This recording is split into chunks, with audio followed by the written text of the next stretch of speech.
So what happens when dogs have ear masses? What tends to happen is they tend to arise from here somewhere. Okay. Okay. Then they start growing, usually grow upward, and then you start seeing them in here. Okay. Okay. When you have anything that essentially takes up the space of the ear canal, okay, it prevents appropriate treatment of any sort of ear problems. Okay, so the ear is an area where it usually is a very wet environment. Okay, and you usually get airflow in there, and that's how it clears up stuff. And then you start treating them. For example, if you get a bacterial infection here, you put eardrops in there. Okay.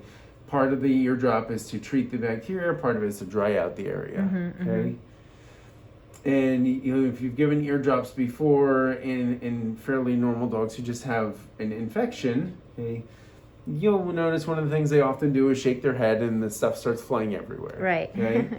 But you're essentially kind of loosening up all this stuff here, and then when you start shaking, it gets some of the material out. Okay? Yeah.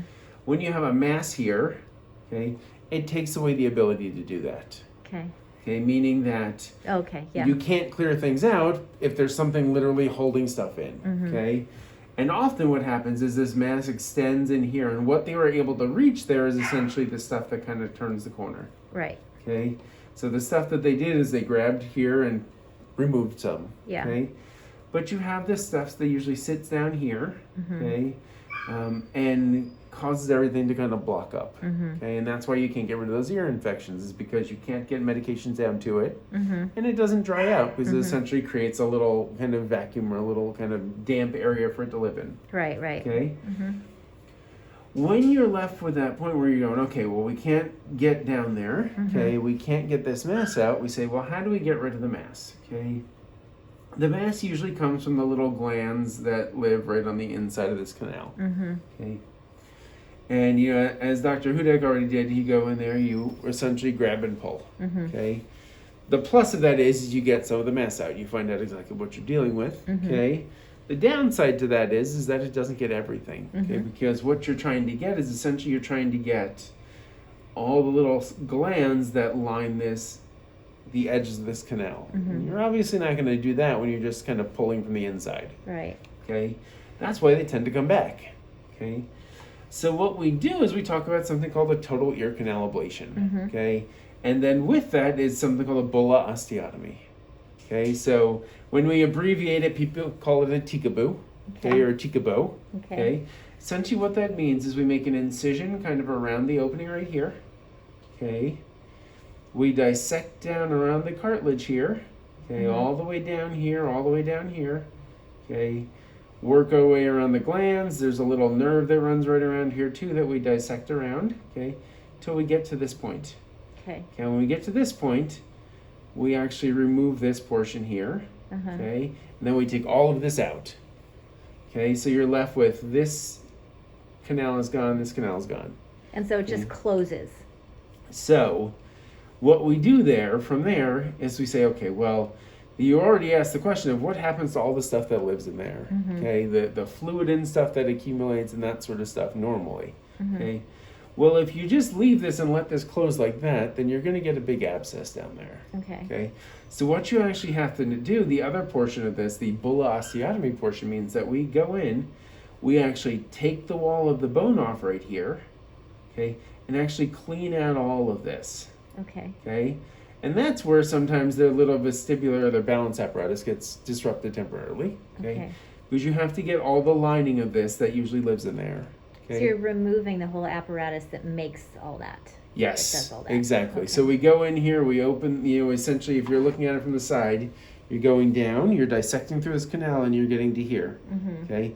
Once you get to here, you take this stuff out, so this canal out, okay? Then we actually open up the whole side of this. So essentially we take all this bone off, so you can physically look down in this whole thing. And you can physically remove all the lining there so stuff doesn't accumulate. Got it. Okay? And that's how you prevent problems in the future. Okay. So the plus of that is it gets rid of everything, okay? It gets rid of especially this portion here where the mass is, okay? The downside is you're working near a lot of important anatomical structures, okay? And you're also working in an area that has lots of big vessels around it, okay? So when we talk about these procedures, okay, we usually reserve them for a time when they are absolutely necessary, meaning that nothing else working. Okay, because the first thing we have to look at is the facial nerve. Essentially, comes from this little spot right back here. Okay, this little opening right there, and wraps around that canal. So it comes back and it comes around this canal. Okay. And that thing essentially that nerve is essentially responsible for their eyelid and their facial movement right here. Got it. Okay. So one of the things we worry about is most often it's temporary, but very rarely it's permanent. Okay. Where they actually lose the ability to blink. Okay. Okay. So that is one risk of this procedure. Okay. And it's the inherent risk of having to work around that anatomy. Okay. Okay. The other thing we worry about is there are little arteries that wrap right around this opening. Okay. Okay. So you essentially want to peel those arteries off till you get to the bone. Okay. Very rarely they can bleed. Okay. Very rarely is it a concern where it is life-threatening. Okay. Okay. The reason being is we usually tend to be very aggressive about it. Okay. Because the reality is if you let them go, and those vessels, they're usually arteries, which means they have lots of pressure to them. Okay. You can lose a lot of blood really quickly. Okay. So if we can't stop their bleeding immediately, what we'll often do is essentially we pack them closed, close everything up, and come back a day or two later. Got it. Okay. Because the reality is if you give them a day or two, that little vessel's clot. Okay. And then you can go back in and clean everything up. Got it. Okay. Because historically in the literature, that is one of the biggest risks associated with this procedure is if you get a lot of bleeding there and you ignore it. Okay. They can bleed to the point where it's life-threatening, and that's not worth that risk. Right. Okay. So we'll often say, okay, we've had if we have, and I've had to do this once in the last decade plus. So, and we do this procedure fairly frequently. Okay. You'll essentially say, okay, there's enough bleeding here that I'm concerned. We need to let this thing stop. Yeah. Okay, and then come back. It's like a big pause on the whole thing. Exactly. Exactly. And I need you guys to know that right off the bat because I'd rather you hear that now and not have to address it at all than call you up and say, well, we had to stop because nothing. We know it's a possibility. Yes, exactly. Nothing is more stressful than having something thrown at you out of the blue. Okay, so I'd rather you hear about this stuff first and not have to deal with any of it than have something thrown at you afterwards. Yeah. Okay. So those are two of the bigger risks we think about. As you already mentioned, these guys will lose their hearing. Okay. There tends to be some residual hearing in a lot of them. Okay. It tends to be kind of dulled. It's almost as if you're listening with headphones on, if you will. Okay. They have some reaction to it, but it's not normal. Okay. And then unfortunately, the nature of having to clean out this whole area. Okay. And then having everything closed on top so there's no actual opening for sound waves to travel through normally. Okay. Got it. So we go in here, we clean out all this lining. Okay. One of the risks in the future is that, for example, you didn't get all of the lining, okay? And it can be even a few small cells that cause a problem. Again, it's very rare for that to happen, okay? But what can happen down the road is they can get an infection here and an abscess, okay? Which means essentially we have to go back down in here, open everything up, flush it out again, and clean it out again, okay? Okay, got it. Again, very uncommon, but I'd rather you hear about it now than figure it out months down the road. Okay. Other things we think about. So part of this whole thing is we have a mass here. Okay. The mass itself is supposed to be benign. Okay. And everything on the histopathology says it's supposed to be benign. I always warn people that we're going to resubmit that mass. Okay. 99.9% of the time we get the exact same answer back. Okay. Okay. It's that 0.1% of the time that's the concern. Maybe. Okay. Yeah. So I warn you about it just because it can theoretically happen. I've had it happen before where they look at one portion of it and that portion is not particularly inflamed, it's not particularly angry, it looks fairly boring, but when they get down to the bulk of the mass, they find out it's something different. Okay. Okay. So I'd rather you hear about it now than get and decide have it sneak up on you. Okay. So the facial nerve Yes. risk where Yes. potentially not able to blink or Yes. whatever. So if or when that would happen, would we have to treat with eye drops all the time? So initially what happens is this is a fairly, most of the time it's very temporary, okay? Oh, got it. What we do is we start off with eye drops, okay? And the goal of it is just preventing ulcers because blinking is essentially what keeps our eye lubricated, okay? Dogs and cats are a little bit different than humans. They have what we call a third eyelid. Oh, okay? that's right, yeah. There's this kind of clear membrane right on the inside, okay? A lot of times, if you have a loss of blink, what will happen is that third eyelid will start creeping up, and that'll do a lot of the lubrication for you. Oh, got okay? it, okay. And then, you know, most of them will recover the ability to blink and lubricate their eye normally, so you don't need to do anything long term in the future. Okay. Most animals, even if they don't recover their blink, that third eyelid will take over the role of essentially lubrication. I see. Over the course of about 2 weeks or so after surgery. I see, okay. Okay. So a lot of guys, regardless of whether they are blinking or not or normally, I'll send them home with some eye lube right after surgery just to be safe because I'd rather err on the side of make sure the eye is nice and lubricated rather than waiting and hoping. Okay. Okay. So then once you take out the the ear canal, or this area right this opening here, right here, and that's also so it'll be closed basically. Yep. from So here. essentially, we make a circular incision, kind of like a circular elliptical incision based on their opening size. Okay. And then you actually close this whole thing up. Okay, So you pull those two edges together and close everything up over it. Okay. Okay. So you will essentially see this whole pinna, the standing portion of the ear. Okay. With a flat surface of skin underneath it. Okay, as got opposed it. to the opening that's there. Okay, got it. Okay. And so no like drainage needs to have We will because you're dealing with all that. Yep. So we'll often put a little drain in here. Okay, that goes out through their skin. Okay, that's what I was wondering. But it will usually be out by the time you go home. Oh, I see. Okay. So we'll look at it and say, hey, okay, there's a lot of drainage there, or there's not a lot. Okay. What happens is for the first 24 hours, there's usually a little bit of drainage. Okay. And by the time that you guys go home, in most cases, that drain is out because if it's not producing a whole lot, there's no point to have it in there. Yeah. Okay. And that's actually a good sign. Yes. Okay. Exactly. If it is producing a lot, we might keep it in for a few days. Okay. The way these drains typically work, they are essentially what we call a butterfly catheter. Okay. It is a needle on one end, okay, with little wings like a butterfly on it, okay, to hold it. Okay. The other end is a straight plastic tube that goes through the skin and is anchored to the skin. Okay. So it'll run essentially down here, sit right in its edge, right along this whole pathway. Okay. It'll come in through the skin here, okay, be sutured to the skin here, and there'll be a little essentially blood tube in that butterfly catheter. Okay. That blood tube essentially creates the vacuum that you need to pull fluid out. Okay. So if you need to do that at home, what we do is we kink that little tube in for a second, we take it out of one tube, we stick it in the next tube, and then we let it go. Got it. Okay.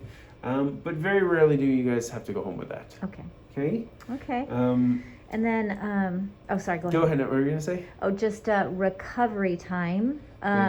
Is he kind of good to go? Just need to watch him? Does he need one of those? He'll have a little cone on his head just so he can't scratch. Okay. Okay. So you're gonna take about 2 weeks for that to heal. Okay. Okay.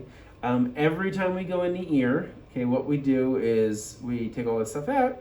We culture everything when we're done. Okay. The reason being is because at this point in time, they've seen numerous antibiotics. Right. Okay. They've had everything under the sun thrown in that ear canal at this point. Because we keep going, let's try another one. Let's try another one. Let's try a stick this homemade cream in one. here. Homemade. Exactly. So we want to make sure that we're going to culture this and make sure we know exactly what bacteria, if any, are still down there. Okay, got it. And so that we know what to treat to hopefully get rid of everything. Got it. Okay. Because ear infections can be some of the worst infections that you're going to see.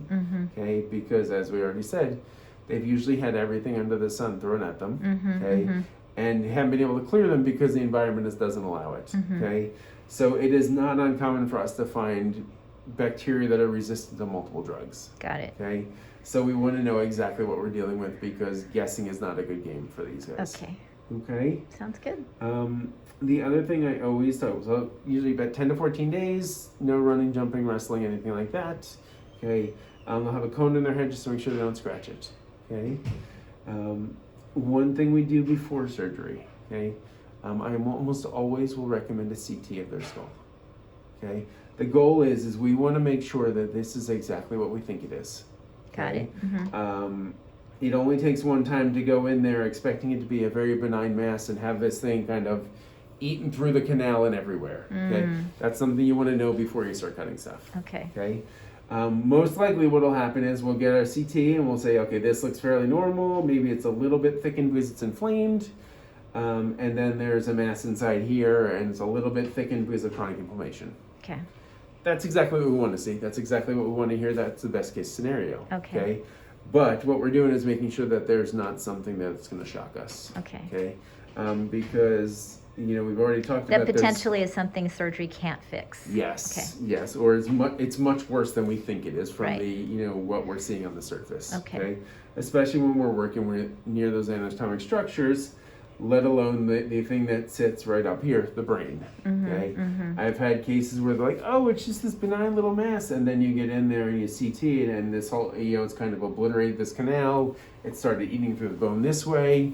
Those are things you want to know long before you're trying to do any surgery. Right. Okay.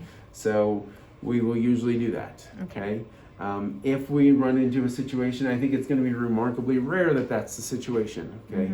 What we'll talk about then is we'll talk about stuff like either chemotherapy or radiation therapy. I see. Okay. Because if it has started eating away the bone here, okay, it's probably not the benign version of what we think it is. Okay. Okay. Because they call it a ceruminous gland adenoma. Okay, ceruminous glands are the little glands inside the ear that produce all the oil and wax. Okay, they are very normally supposed to be there. Okay, adenomas are benign masses, meaning they're overgrown, they're out of control, but they're not stuff that is aggressive and likely to spread. Okay, if it looks like it's aggressive and spreading through here, then it's likely that we have a ceruminous gland adenocarcinoma, which is the malignant version of those benign tumors. Okay. Okay. Does that make sense? It does. Okay. Yes. What questions do you have? I think you answered as Okay. you were talking. So. Okay. Yeah. Yeah. Recovery time, the seepage, the healing of the actual wound. Sounds like once you just get everything out, it's just really simple. You're now closing it up, closed for shop, Yes, and nothing yes. down there potentially can, ideally, cause any more Yes. problems. Yep, definitely. Okay. Definitely. Got it. Okay. What I'll do from here, I will get you an estimate so you know what we're dealing with cost-wise. Okay. With the CT, we usually try to do CTs and surgeries on separate days. Okay.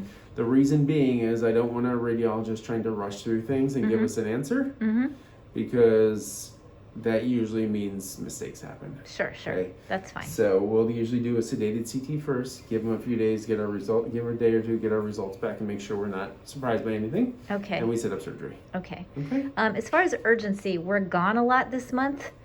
We could potentially do like CT scan sometime in July and maybe the surgery in August or something like Absolutely that. fine. Is that okay? Yeah, okay. that's absolutely. And this has been going on for a while, and as far as we know, it's benign. Yeah. Okay. So there's no reason to think we need to rush things. Okay. And I want to make sure we're in a good place to take care of him appropriately. Right. Okay. Both before and during surgery. Okay. Now he's on this topical Yep. and this. When do you want him to stop this? You can keep giving it up until the day he comes in. Okay. Got it. Okay. All right. Okay. Cool. Thank Okay. you. I'm gonna say thank you. Well done. You should like